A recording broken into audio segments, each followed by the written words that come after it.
too. So do I. How about you? Yes, it's the new Swan Show with our great singing star, Doris Day. Well, I swung. A new singing favorite, Bill Farrell. That's me. Irene Ryan, the Four Hits and a Miss, the new Les Brown Band, and our surprise guest. We use Swan exclusively. How about you? Yes, how about you? Who, me? My name is Robert. If you don't see the pale face, mine will be redder. Is that all right, Paramount Hope?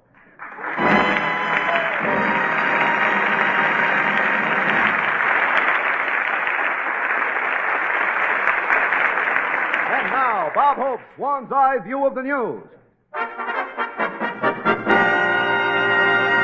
Washington, D.C. Figures released this week by the Bureau of Census revealed that the nation's population has climbed to over 147 million. And this year, Crosby didn't even help.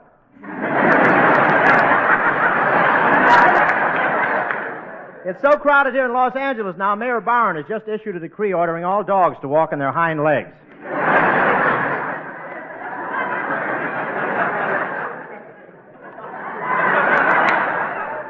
And with all this new population, the housing situation has become so critical. Thousands of people have to live in crowded trailers.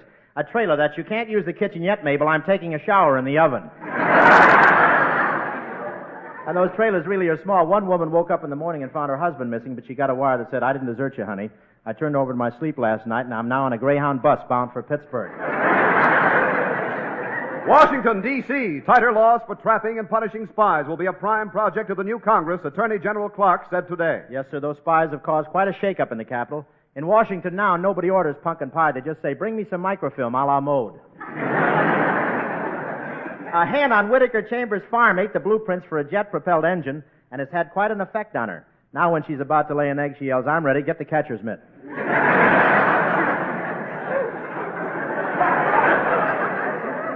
And all this spy investigation over here has had an effect on the Russian hit parade. Their three latest songs now are "You Call Everybody Comrade," "Buttons and Borscht," and "I'll Be With You in Pumpkin Cutting Time."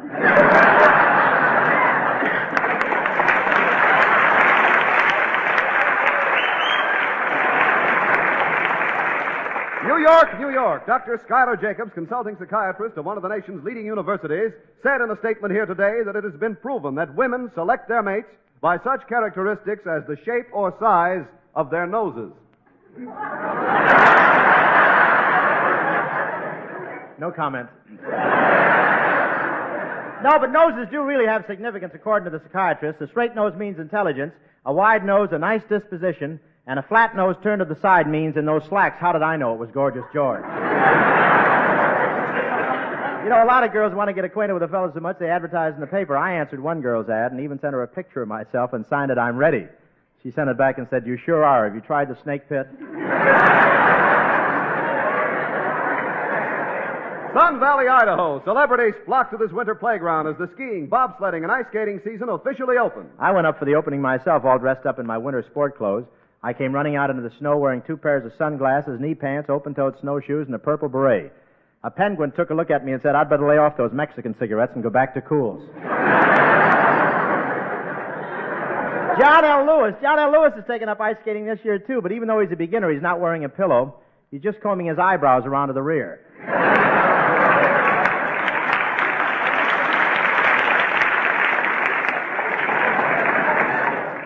And Sidney Greenstreet was up there. He started on the ski slide in a white suit, and 3 reporters wired their papers that Mount Wilson was leaving for Florida. I went skiing once. I strapped on my skis like the instructor said. I crouched at the top of the hill like the instructor said. I went speeding down with my legs spread apart like the instructor said. Why didn't he say something about that tree in the middle? But I'm still crazy about the sport, though. In fact, I went skiing right here in Hollywood this afternoon. I strapped a lever brother on each foot and slid down a cake of swine. Stop! Stop, I say. What happened? Egad, that I should live to face this horrible moment. That I should hear the sweet, pure, fragrant word, swan. Spoken through the flabby lips of a comedian.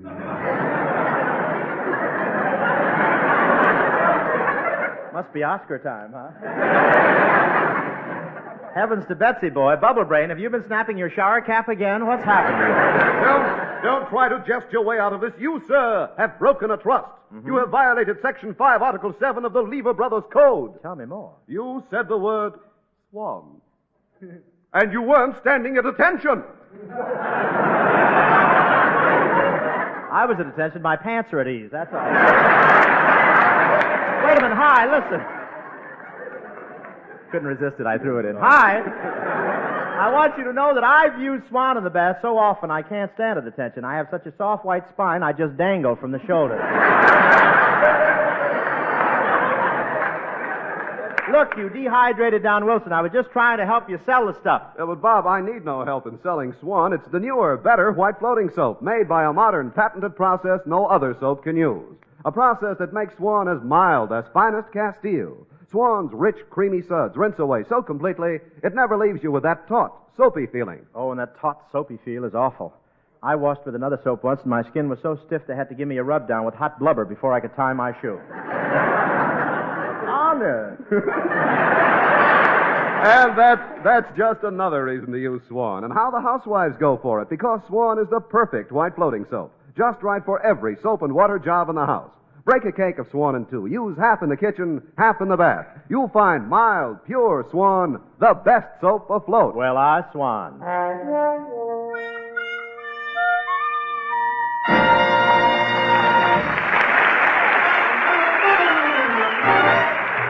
Here's Doris Day singing one of her favorite double jobs she usually does with Buddy Clark, That Certain Party. Tonight she's a little handicapped.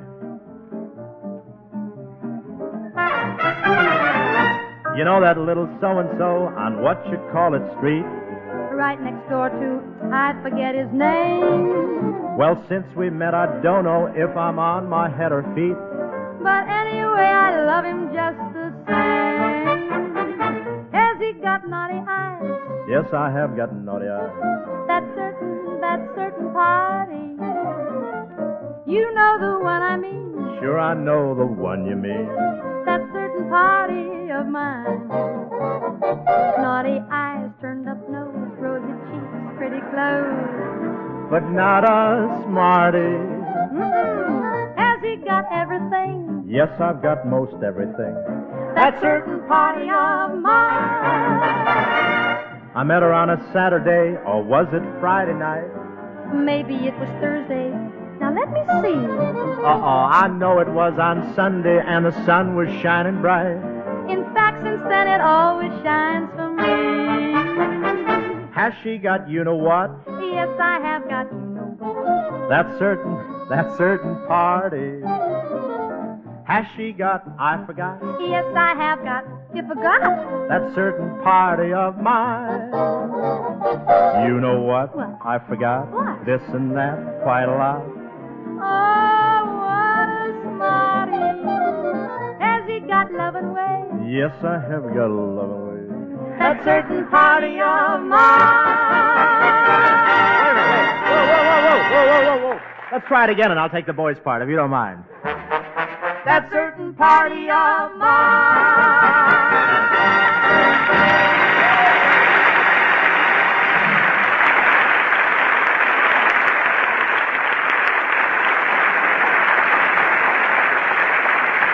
Doris, you sang that number beautifully, and you were great the other night at Les Brown's party. Wasn't it clever of Les to give give a party to celebrate the lifting of the recording band? Oh, yeah, it was swell. And that was such... Huh? You know, Bob, that was such an unusual game the musicians were playing. Spin Phil Harris. Well, he wouldn't let go of the bottle, you know. Oh, but it really was a wonderful party, wasn't it? And, Bob, isn't Les a terrific host? Did you see the turkey he had? Yeah, I never did find out what her name was. Where do you find that brute? The minute she came into the room, I said to myself, that's either an ugly woman or a good-looking man. Oh, Bob, you certainly were popular at the party. The way all those girls flocked around you and brought you drinks and fought over who'd dance with you. Oh, Doris. Just imagine what a thrill it was for just plain ordinary me to be going out with great, big, wonderful, handsome you. You really mean it? Yes. I have so much more than Gregory. Why should I fight it?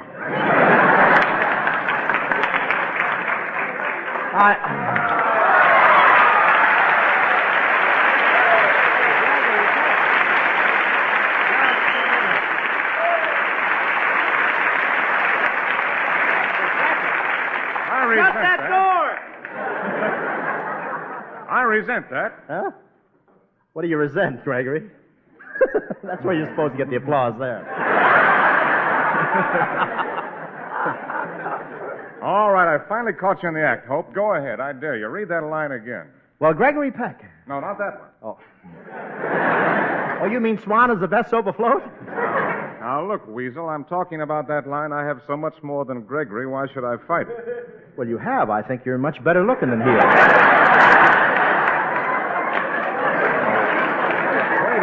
Wait a minute. I'm Gregory. Yeah, but you're Gregory Peck. I'm talking about Gregory Ratoff.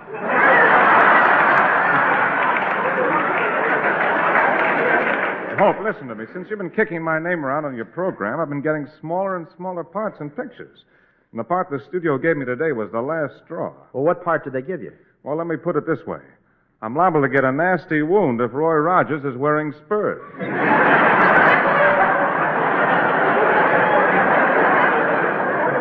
Well, gee, I'm sorry, Greg. Well, that's not all. People shun me. I have to sneak around corners and walk through dark alleys. I'm like a freak. You sound more like a Republican in Washington.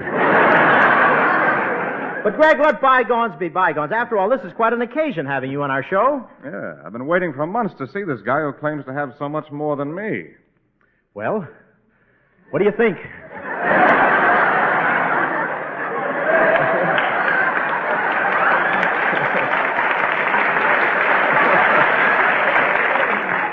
Were you sick long? Yeah.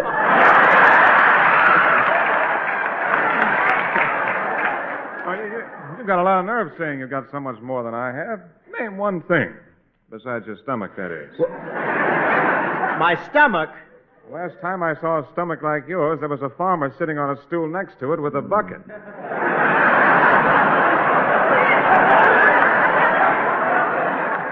Well, it's just baby fat. Now, listen, Bob, either you stop using my name in your program, or all you'll want for Christmas is your 2 front teeth. Look, Buttons and Bowlegs. You should be honored that I use your name on the show every week. Yeah, don't give me that honored stuff. As far as this show is concerned, it's goodbye, Gregory. But, Greg, it's good publicity for you. Goodbye, Gregory. A lot of people hear this show. It'll help your career. Goodbye, Gregory. If you let us use your name, I'll see that you get $100 every week. Hello, Mort.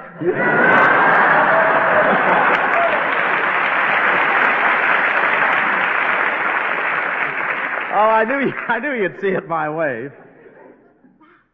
Well, what's that hissing noise? Is there a snake loose in the studio? Could be the audience, you know. Bob, introduce me. Oh, sure, Doris. Greg, this is our singer, Doris Day. Well, how do you do, Miss Day? Oh, how do you do, Mr. Peck? Oh, gee, this is such a thrill. You know, I've seen every one of your pictures, and you're just about my favorite actor. Oh, really? I'm a good actor, too. Next week, my Boy Scout troop is putting on a play, and the teacher said I could be the star. Mr. Peck, you were so dynamic in the parodying case as the brilliant English barrister. Oh, thank you. My play is all about the little brownies and the pixies.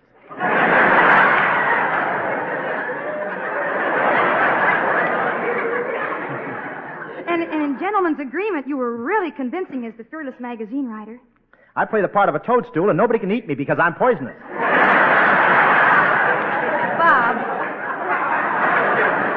Bob, what are you mumbling about? Nothing. It's just that suddenly all you can talk about is how good an actor Gregory Peck is. Oh, I think you're a good actor, too. It's just that you're both different types. Oh. Gregory has his personality, and you're stuck with yours.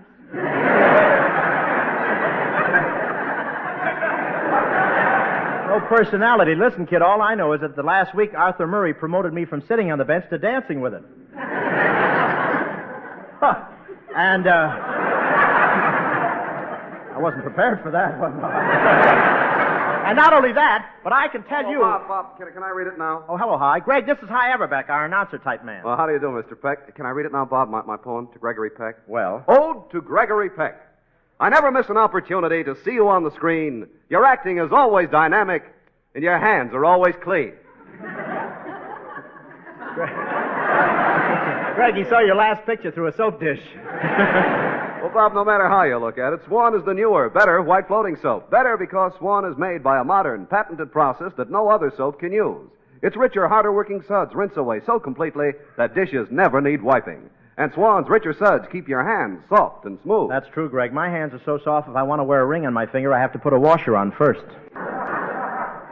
And Swan is so economical because you can break it in two. Use half in the kitchen and half in the bath.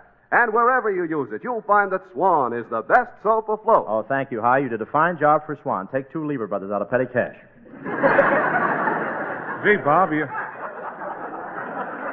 certainly have a lot of talented people on your show. That High Everback reads very well. Yes, he does. And Doris, you sing beautifully. Oh, it's so nice of you to say so. Greg, how about me? You'll be a big hit as a toadstool. Well, I have to be running along, Bob. It was nice seeing you again, and it was very nice meeting you, Doris. Oh, the pleasure was all mine. And now that you're leading, Mr. Peck, I guess I ought to confess something. Oh, what? Well, even though I like Gary Cooper because he's the tall, silent type, and even though I'm fond of Clark Gable because he's got such a muscular build, and I like Bogart because he's rough and tough. Yes? Well, Mr. Peck, when I look at your picture every night on my dresser, I don't have to turn off the light switch. I just black out. I have so much more than Bob Hope. Why should I fight it?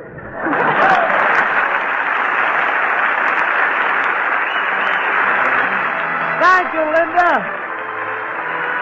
Here's our Berlin boy bond singer, Mr. Bill Farrell, doing the appropriate number, White Christmas, with a Les Brown attachment. Come on, Bill.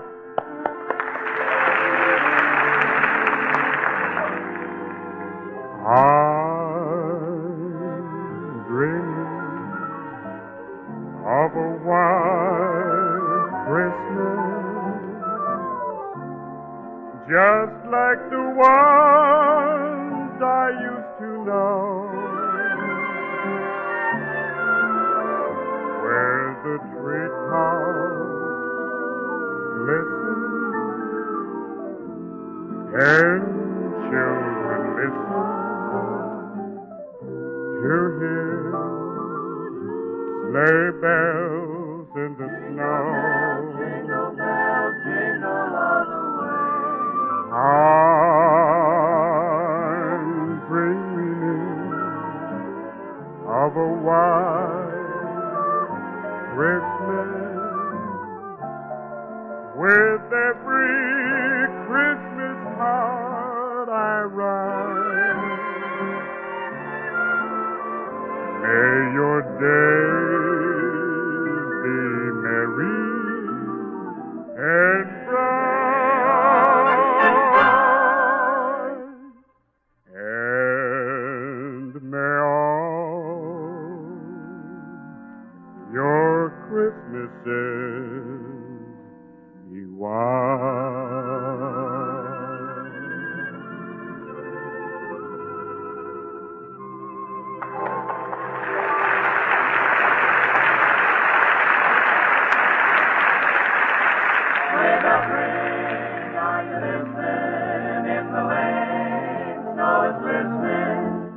Beautiful sight, we're happy tonight, walking in the winter wonderland. In the lane, snow is glistening, sleigh bells ring, are you listening? Gee, just 3 more days, I've got to get a Christmas tree. But I don't see why I should pay for it. It's so foggy, nobody will see me if I cut a tree right down. Put one right down here at the edge of this park. Boy, this is a tough one. I'll get it.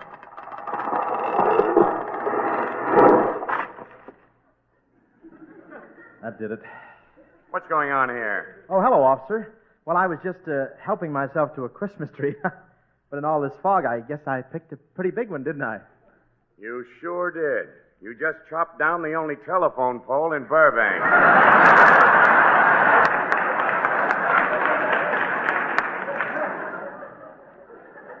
Well, I couldn't see very well. It's so foggy, and I'm sorry. Yeah. Well, get out of here and don't let me catch you around this park again. Oh, I won't. I promise, officer. If I'm not telling the truth, may I never get an offer from some other network.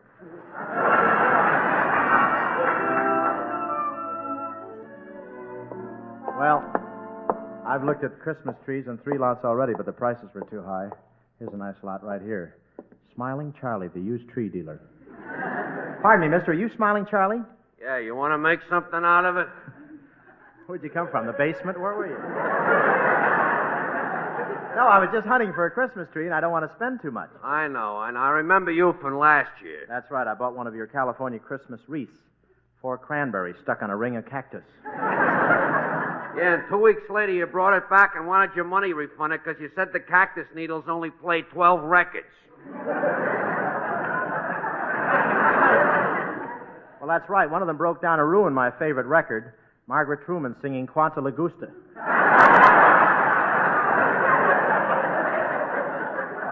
With Harry tap dancing the second chorus.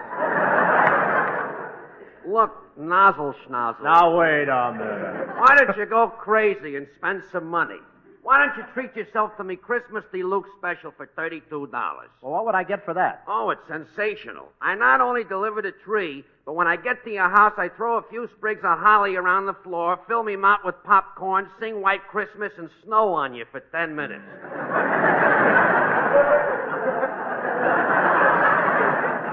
Well, I'll go look someplace else. You're a little expensive.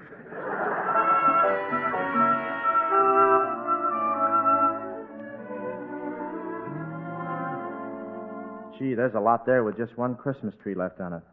Poor little tree. Must feel like Fred Allen on Sunday night. Oh, there's a lot of nice things in this drugstore window. I'll just... Oh, hello there, Mr. Holt. Well, it's Miss Ryan. Say, I'm just out buying my Christmas tree. Did you get yours yet? Well, I haven't been feeling so well, you know. And in my condition, I thought it would be silly to squander a lot of money on a Christmas tree. So I'm just renting one from day to day.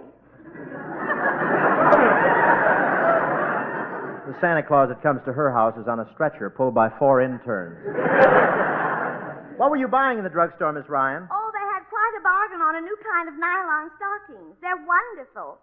But the clerk told me when I washed them, I'd have to dry them on something that's the shape of my leg. But he couldn't find anything exactly that shape.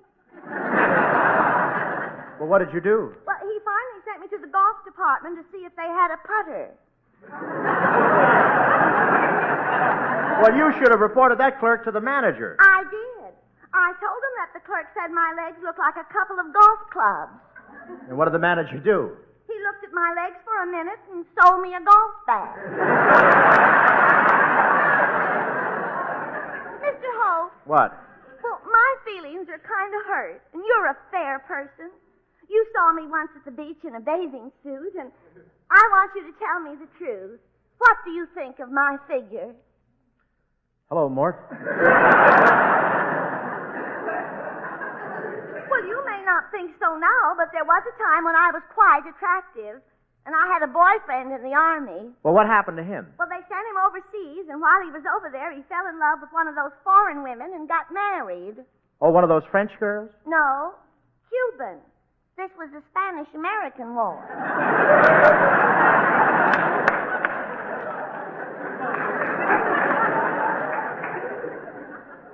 Well, maybe you meet some other man, huh? Oh, yes, I'm not worried. Like Shelley the poet said, if you'll just have patience, a flower will grow in your garden of life. Yeah, well, you'd better hurry. Your topsoil's getting a little thin.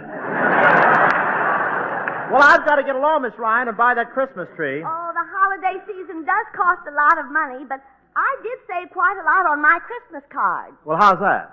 Well, my doctor just sent back my x-ray pictures, and my liver turned out to be shaped just like a reindeer. So I'm just going to paint some antlers on it and say Merry Christmas from deep down inside me. Goodbye.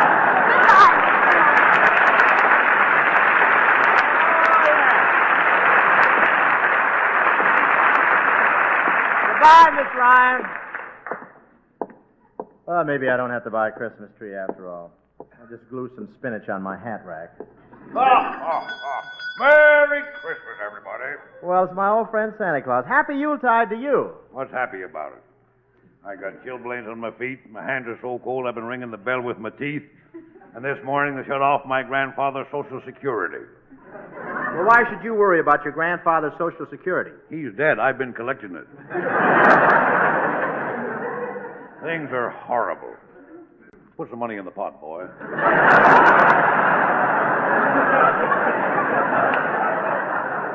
Well, I'm sorry you have such a sad story to tell. You ain't heard it all yet. You know what happened yesterday? My wife ran away with the neighbor next door. Oh, gee, that's terrible. How could that happen to you? Oh, I don't know. Just lucky, I guess.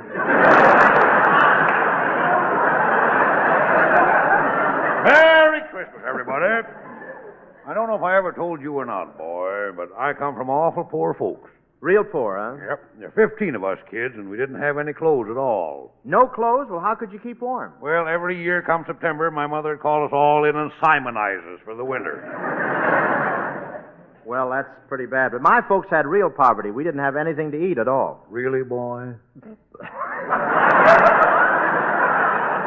That's just a straight line, you know. You don't have to...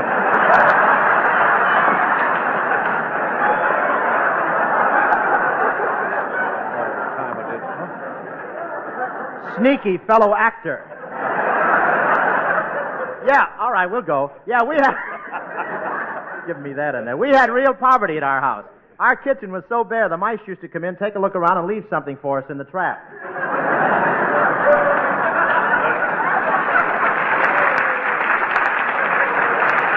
Let me tell you something about the mice in our house, boy. We had hundreds of mice.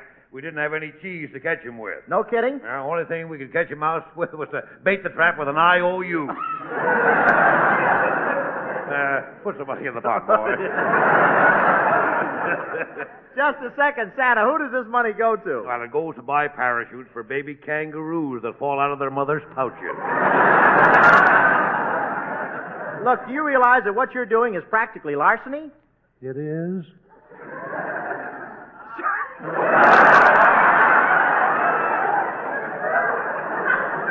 Oh, he's playing them full weight tonight. Certainly it's larceny. You're taking all this money, you don't keep any books. So no one can tell how much you've taken in, and with no record, the government can't charge you any income tax. I know. Get yourself a pot, boy.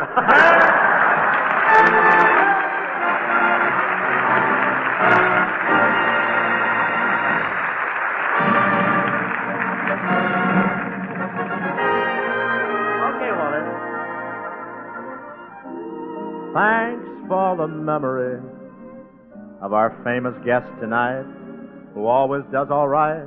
On screen or show or radio, To us, he's dynamite. We thank you so much. Ladies and gentlemen, we're saying Merry Christmas a few days early on account of tonight we're hopping a plane to Germany to spend Christmas with the men who man the Berlin airlift. Operation Vittles, they call it, and what an operation. Every 4 minutes, a plane takes off, loaded with food and fuel and faith in man's humanity toward man. No matter the time, no matter the day, and no matter the weather, those planes keep flying. And believe me, Dunder and Blitzen and Prancer and Dancer wouldn't take off in some of that weather. Yes, sir, Christmas in Berlin this year won't be as merry as Christmas in Manhattan. There won't even be Christmas trees in Berlin. They've been cut up for firewood. But there'll be plenty of signs of America's goodwill toward men. In fact, one every 4 minutes. So next week you'll be hearing us from Berlin, with Irving Berlin, Jinx Falkenberg, Jane Harvey, Irene, Bill, and a few surprise guest stars. Till then, Merry Christmas, ladies and gentlemen. Merry Christmas!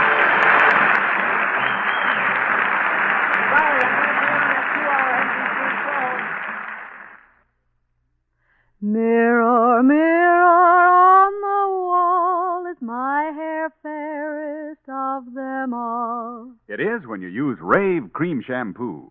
Rave leaves your hair so clean, so soft, so easy to manage.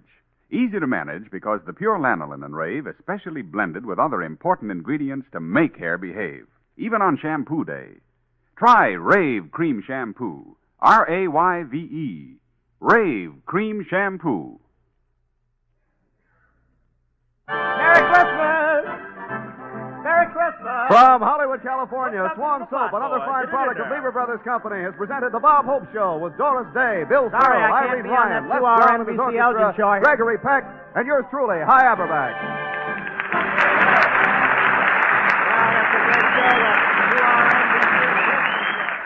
This is NBC, the National Broadcasting Company. KFI AM and FM, Los Angeles.